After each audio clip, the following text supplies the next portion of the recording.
Hello, so here I am going to cover some important points and how you can prepare your last time revision notes. Last time revision is most important और जो कि बहुत problem आती है फिर बहुत बड़े बड़े अगर कॉपीज़ मेंटेन कर लो तो उसको रिवाइज करने में, इसलिए आई सजेस्ट यू कि आप एक पेज पे ही बना लो.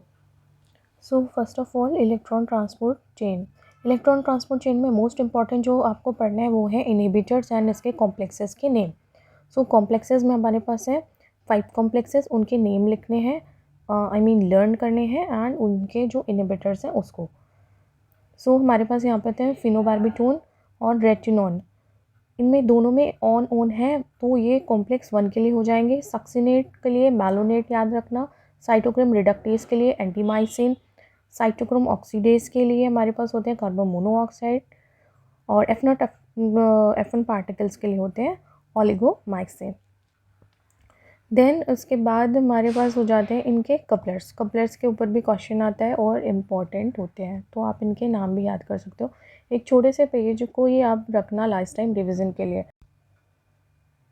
Now learn phenyl ketone urea most important है. इसका एंजाइम आपको याद रखना है. फिनाइल एलेनिन हाइड्रोक्सिलेज की जब प्रॉब्लम हो जाती है, नहीं होता है, तो क्या होता है, टायरोसिन नहीं बन पाता है. टायरोसिन किसके लिए होता है, मेलानिन पिगमेंट के लिए होता है. T3 T4 हार्मोन के लिए होता है एंड कैटेकोलामाइंस के लिए होता है.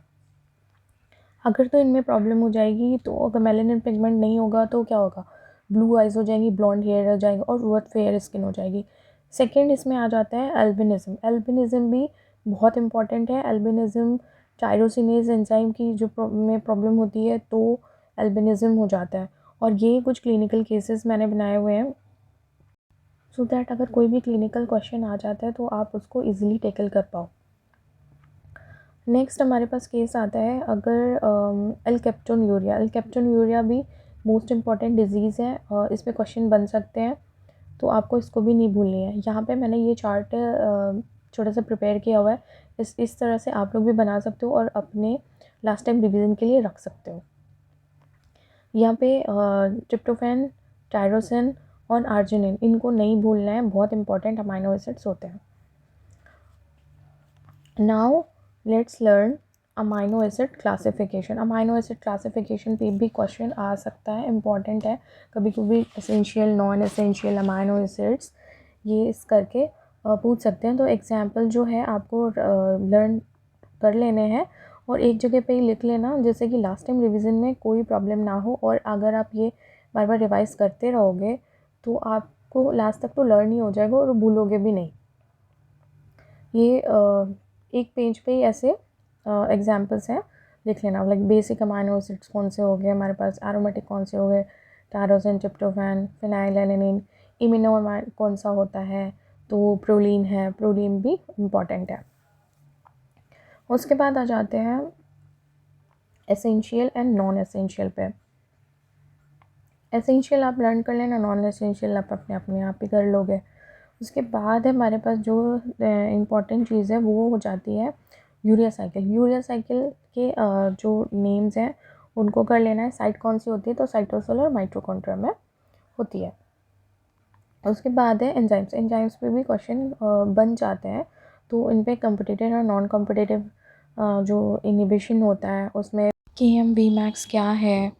देन उसके बाद आ जाते हैं हमारे पास जो है फैटी एसिड्स के बारे में जो इससे रिलेटेड डिजीज़ेज़ हैं उसको देख लेनी है. उसके बाद है कोलेस्ट्रॉल भी इम्पॉर्टेंट है, मैंने लिखा हुआ है, आप यहाँ से अच्छे से देख सकते हो.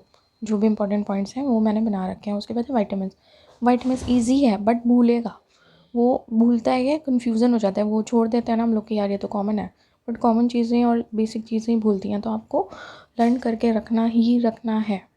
इसके बाद जो है वो है हमारे पास गाउट इंपॉर्टेंट है. एलोब्यूरिनॉल, इसके बारे में जो पॉइंट्स हैं उसको लर्न कर लेना. और जो हमारे पास क्रॉनिक गाउट होता है तब हम लोग एलोब्यूरिनॉल देते हैं. एंड देन उसके बाद जो अक्यूट गाउट है उसमें हम लोग NSAIDs ही देते हैं.